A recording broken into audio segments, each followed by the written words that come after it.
जिस समय देवादिदेव महादेव भगवान शंकर जगत जननी जगदम्बा मां पार्वती के साथ कथा सुनने के लिए पहुंचे, कथा का नियम है श्रोता वक्ता को प्रणाम करते हैं, लेकिन वहां उल्टा हो गया। वक्ता श्रोता को प्रणाम कर रहे हैं। क्यों? श्रोता भी साधारण नहीं है। तुम त्रिभुवन गुरु वेद वखाना, आन जीव पावर का जाना। शंकर जगत वंद जगदीशा, ओ भैया सुर नर मुनि सब नावत सीसा। वो त्रिलोकीनाथ, वो देवादिदेव महादेव भगवान शंकर जब कथा सुनने के लिए पहुंचे कुंभज ऋषि के पास, तो भगवान शंकर श्रोता ने प्रणाम नहीं किया, वक्ता कुंभज ऋषि ने प्रणाम किया। क्यों? जानते हैं श्रोता साधारण नहीं है। आप 3 घाटों की कथा जो मैंने आपको बताई, जहां भगवान शंकर और मां पार्वती श्रोता वक्ता हैं, कागभूषुंड जी और गरुड़ जी श्रोता वक्ता हैं, गोस्वामी बाबा तुलसीदास जी महाराज और उनका मन श्रोता वक्ता है। आप उन स्थानों की कथा को विस्तार से सुनिए, पढ़िए, तो उसमें सबसे पहले यही आएगा, जैसे माघ मकरगत रवि जब होई, तीरथपति आव सब कोई, परम रम्य आश्रम देखा, रुक गए, याज्ञवल्क्य जी को रोका, भरद्वाज जी ने चरणों में वंदन किया। वक्ता को श्रोता प्रणाम कर रहा है, वंदन किया और फिर प्रश्न किया, मैं भगवान की कथा सुनना चाहता हूँ, राम कवन मुनि पूछूं तो ही कहिए बुझाए कृपा निधि मोहे। कैलाश पर भगवान शंकर जिस समय मां पार्वती को कथा सुनाने लगे, तो पार्वती भले अवसर जानी और गई शंभु पहिमात भवानी। भगवान शंकर के पास गई और जाए शंभु पद वंदन की ना, तो बाम भाग आसन हर दीना, बाम भाग में स्थान दिया, प्रणाम किया, फिर बाम भाग में आसन दिया, फिर पूछा, पूछो रघुपति कथा प्रसंगा, सकल लोक जग पावनी गंगा। आप चारों घाटों पर देखिए यही कथा, लेकिन यहाँ गड़बड़ी हो गई। यहाँ वक्ता श्रोता को प्रणाम कर रहा है, क्योंकि कुंभज ऋषि ज्ञानी है और जानते हैं कथा सुनने के लिए भोले बाबा आए जरूर हैं, लेकिन श्रोता साधारण नहीं है, इसलिए प्रणाम कर लिया। लेकिन देखने वाले की बुद्धि में भ्रम आ जाता है। जिसने प्रणाम किया संबंध को वो जानता है, जिसने प्रणाम स्वीकार किया संबंध को वो जानता है, लेकिन देखने वाले की बुद्धि में भ्रम अपने आप हो जाता है। वहां भी यही हुआ, कुंभज ऋषि ने प्रणाम किया, कारण क्या था वो जानते हैं, श्रोता साधारण नहीं है। भगवान शंकर ने प्रणाम स्वीकार किया, वो जानते हैं क्यों प्रणाम कर रहे हैं, लेकिन देखने वाली मैया सती को संदेह हो गया। भगवान शंकर कथा सुनने लगे, कुंभज ऋषि कथा सुनाने लगे। पहले तो माता सती ने पूछा कि बोले बाबा, हम तुम कथा सुनने के लिए चल रहे थे, बताइए कथा स्थल कितनी दूर है। शंकर जी कहते हैं, देवी जिस स्थान पर खड़े हुए हैं ना, बस यही कथा स्थल है। पार्वती सती मैया कहती है, वाह प्रभु, ना कोई श्रोता दिखाई देते, ना कोई वक्ता दिखाई देते, ना टेंट की व्यवस्था, ना माइक की व्यवस्था, ना बिछात की व्यवस्था, कोई व्यवस्था नहीं। अरे कोई व्यवस्था ना हो तो ना हो, श्रोता वक्ता तो दिखाई दे। भगवान शंकर कहते हैं, देवी श्रोता हम आए हुए हैं और वक्ता महोदय अभी अपने पूजन अर्चन में व्यस्त हैं, जब पूजन से निवृत्त हो जाएंगे तब कथा सुनाएंगे। तुरंत सती मैया का ध्यान कुंभज ऋषि पर गया, जो चरणों में प्रणाम कर रहे थे। सती मैया सोचने लगी, अच्छा ये कथावाचक है, ये क्या कथा सुनाएंगे। अरे इतने बड़े कथावाचक होते तो हमारे पतिदेव भगवान शंकर के चरणों में प्रणाम ना करते। देखिए कभी कभी व्यक्ति के सरल स्वभाव को भी व्यक्ति गलत समझ लेते हैं। जैसे किसी का स्वभाव होता है कम बोलना, तो देखने वाला व्यक्ति, सामने वाला व्यक्ति समझ लेता है ज्यादा कुछ जानता नहीं होगा इसलिए कम बोलता है। जैसे किसी का स्वभाव होता है हंसना, तो कुछ तो कारण होगा तभी तो हंस रहा है। अरे भैया किसी का स्वभाव है कम बोलना, किसी का स्वभाव है चुप रहना, किसी का स्वभाव है हंस रहे, सब अपने अपने स्वभाव की बात है।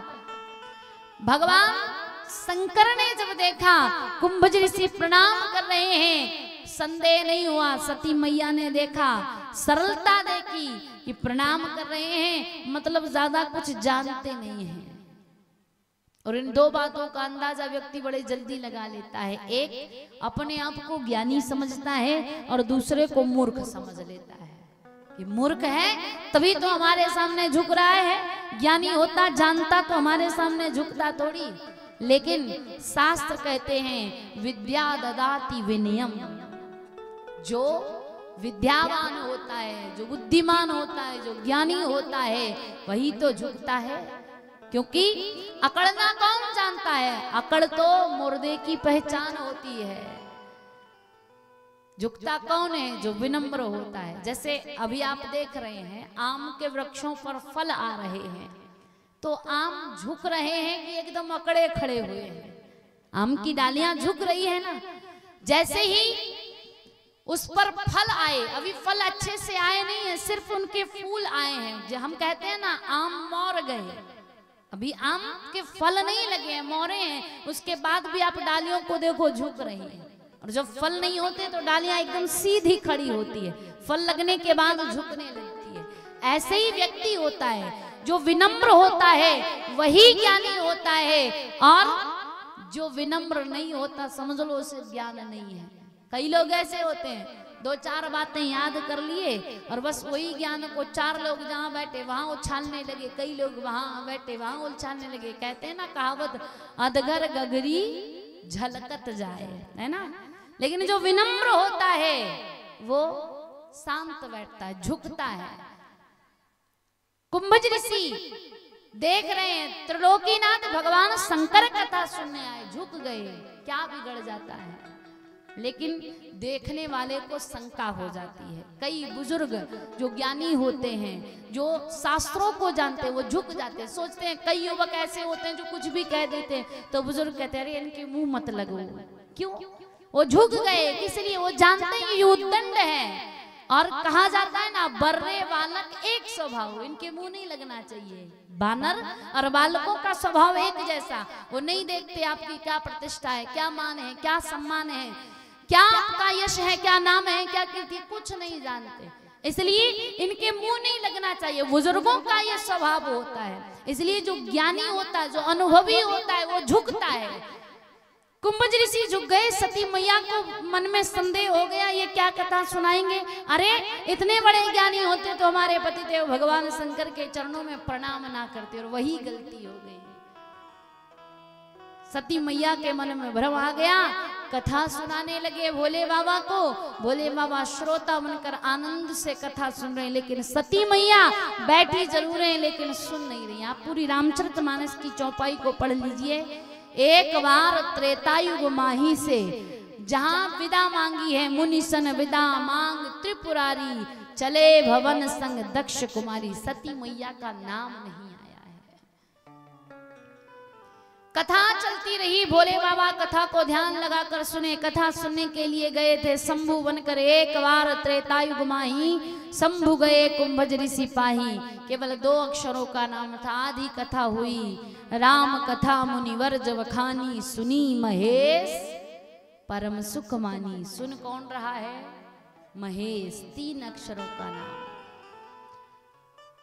कथा पूरी हुई, भगवान शंकर ने ध्यान से कथा को सुना। बाबा लिख रहे हैं, मुनि सन विदा मांग त्रिपुरारी।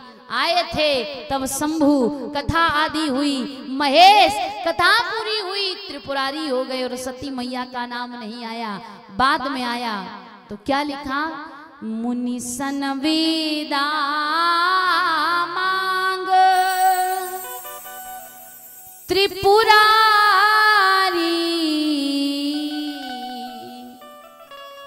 चले भवन संग दक्ष कुमारी,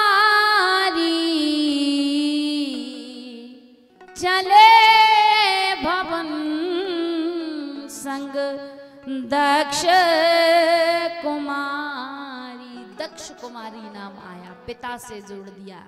मतलब अभिमानी पिता की अभिमानी पुत्री, चतुर पिता की चतुर पुत्री। और संसार में कोई भी काम हो, माताओं को 3 संबंध से जाना जाता है। अगर अविवाहित है, कुंवारी है, तो पूछेंगे किसकी बेटी है। विवाह हो गया तो किसकी पत्नी है, और वृद्ध है तो किसकी माता है। क्योंकि जिस समय माता जानकी माता गौरी का पूजन करने के लिए पुष्प वाटिका में गई तो ये 3 संबंध बताए हैं। तीनों तरह से वंदना की। पहले बाल्यावस्था में बेटी को पिता के नाम से जाना जाता है, तो जय जय गिरवर राज किशोरी, जय महेश मुख चंद्र चकोरी, जय गजबदन सदानन माता, जगत जननी दामनी दुती गाता। पहला संबंध बेटी का संबंध जय जय गिरवर राज किशोरी। दूसरा संबंध पति का संबंध जय महेश मुख चंद्र चकोरी। तीसरा संबंध माता का संबंध जय गजबदन सदानन माता। और फिर जानते हैं सारी जगत की जननी है तो जगत जननी दामिनी दुती गाता। ऐसे ही संसार में भी अगर बेटियों से कोई गलती हो तो लोग पूछते हैं किसकी बेटी ने किया। किसी स्त्री से कोई गलती अपराध हो तो पूछते हैं किसकी पत्नी थी। और किसी माता से कोई अपराध हो तो किसकी माँ है। ये संबंध चलते हैं। आज माता सती का नाम पिता से जोड़ दिया गया, लेकिन भोले बाबा कथा सुनकर जा रहे हैं, मन में भाव आया जिस पार ब्रह्म परमात्मा की कथा को सुनकर जा रहा हूँ उस परमात्मा का दर्शन हो जाता तो मेरा कथा सुनना सार्थक हो जाता। ये भाव आप हम सभी के मन में कभी आता है? हम तो जहाँ जैसे ही कथा से छूटे आरती हुई कि लगता है जल्दी घर चलो, गायों को घास डालना है तो गाय लगानी है, तो भैंस लगानी है, तो खेत में जाना है, तो रोटी बनाना है, तो झाड़ू लगाना है, बहू घर अकेली है, तो ये और वो ना जाने नाना प्रकार की बात।